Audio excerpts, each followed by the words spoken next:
ఒక కంపెనీలో 4 సంవత్సరాల పాటు ఆ హిందూ అమ్మాయిలు ప్రతిరోజు భయంగా ఆఫీస్ కి వెళ్లేవాళ్ళు. ఉద్యోగం మానేద్దాం అంటే మంచి సాలరీ, మంచి ఉద్యోగం, అలా ఎలా వదిలేయాలని భరిస్తున్న ఉద్యోగం చేసేవారు. ఒక రోజు పోలీసులు మఫ్టీలో ఆ ఆఫీస్ కి వెళ్లారు. అప్పుడు అర్థమైంది పోలీసులకి లోపల ఏం జరుగుతుందో. ఇది జరిగింది మహారాష్ట్రలోని నాసిక్ లో ఉన్న టీసీఎస్ కంపెనీలో ఉన్న బీపీఓ యూనిట్ లో. ఆ ఆఫీస్ లో దాదాపు 300 మంది లేడీస్ ఎంప్లాయీస్ పనిచేస్తున్నారు. అందులో చాలా మంది 18 నుండి 25 సంవత్సరాల వయసున్న హిందూ అమ్మాయిలు. పేద హిందూ కుటుంబాల నుండి వచ్చిన అమ్మాయిలనే స్పెషల్ గా టార్గెట్ చేశారు. వాళ్ళని సెలెక్ట్ చేసి వాళ్ళకి ఉద్యోగాలు ఇచ్చారు. ఈ కంపెనీలో అన్ని పొజిషన్ లో ఎక్కువగా ముస్లిం అబ్బాయిలు ఉండేలాగా ఒక నెట్వర్క్ ఏర్పాటు చేస్తున్నారు కొంతమంది జిహాదీగాళ్లు. ఆ ఆఫీసులో జరుగుతున్న దారుణాలని ఒక అమ్మాయి నాసిక్ పోలీసులకు చెప్పి బాధపడింది. వెంటనే ఏసీపీ సందీప్ మిట్కే అనే ఒక పోలీసు ఒక మహిళా టీం ని ఏర్పాటు చేశాడు. ఆ 7 మంది మహిళా పోలీసులు మఫ్టీలో నాసిక్ లో ఉన్న టీసీఎస్ ఆఫీస్ లో ఎంప్లాయీస్ గా వెళ్లారు. వారు ఎంప్లాయీస్ లా యాక్ట్ చేస్తూ ఆఫీస్ లో ఒక మీటింగ్ కి అటెండ్ అయ్యారు. అక్కడ ఒక టీం లీడర్ మహిళా ఉద్యోగులతో మిస్బిహేవ్ చేస్తూ చెప్పరాని చోట తాగుతూ మఫ్టీలో ఉన్న పోలీసులు కనిపించాడు. వెంటనే ఈ పోలీసులు లేచి ఎగిరి తన్ని వాడి చేతులు వెనక్కి విరిచి మరీ అరెస్ట్ చేశారు. ఇదంతా చూస్తున్న కొంతమంది జిహాదీగాలు గొడవకు దిగారు. తర్వాత వాళ్ళకి అర్థమైంది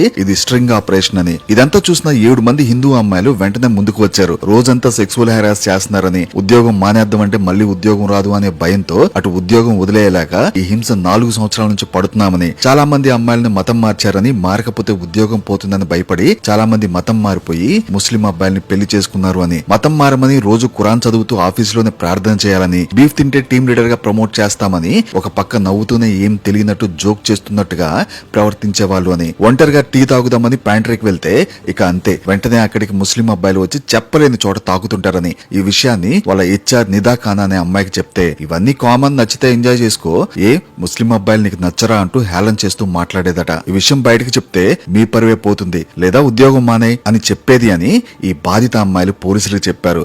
అరెస్ట్ అయిన టీం లీడర్ల మొత్తం కూడా ఆసిఫ్ అన్సారీ, షఫీ షేక్, షారుఖ్ కురేషి, రజా మీమన్, తౌసిక్ ఖత్తర్, మొహమ్మద్ దానేష్ షేక్ వీళ్ళందరూ అరెస్ట్ అయ్యారు. ఒకడు మాత్రం పరారీలో ఉన్నాడు. హెచ్ఆర్ మేనేజర్ నిదా ఖాన్ కూడా అరెస్ట్ అయింది. ఆమె కస్టడీలోకి తీసుకుని విచారిస్తున్నారు. 40కి పైగా సీసీటీవీ ఫుటేజ్ క్లిప్స్ ని చూస్తున్నారు. ఇందులో చాలా మంది అమ్మాయిలని అసభ్యకరంగా ప్రవర్తిస్తున్న వీడియో క్లిప్లు పోలీసులకు దొరికాయి. అలాగే కొన్ని వాయిస్ రికార్డులు కూడా కొంతమంది అమ్మాయిలు పోలీసులకు ఇచ్చారు. ఇంకా ఇలాంటి మరెన్నో ఎవిడెన్స్ ఇస్తున్నాయని పోలీసులు చెప్పారు. మరింత మంది బాధితులు ముందుకు రావచ్చని పోలీసులు ఎక్స్పెక్ట్ చేసి ఒక హెల్ప్ లైన్ నెంబర్ కూడా విడుదల చేశారు. ఈ జిహాదీగాళ్ళందరికీ ఆర్గనైజ్డ్ క్రైమ్ గ్యాంగులకు వేసే ఒక సీరియస్ చట్టమైన Maharashtra Control of Organised Crime Act అనే కేసు వేశారు. ఇలాంటి పరిస్థితులు కేవలం టీసీఎస్ అనే కంపెనీలోనే కాదు, ఇన్ఫోసిస్, మహీంద్రా టెక్ కంపెనీలో కూడా ఉన్నాయని చాలా మంది కామెంట్స్ లో చెప్తున్నారు. మరి మీ అభిప్రాయాలు ఏంటో కామెంట్ రూపంలో తెలియజేయండి. ఇంకా ఇలాంటి మరెన్నో ఇన్ఫర్మేషన్ వీడియోల కోసం ఛానల్ సబ్స్క్రైబ్ చేసుకుని బెల్ ఐకాన్ ప్రెస్ చేసి నోటిఫికేషన్ చాలా పెట్టుకోండి.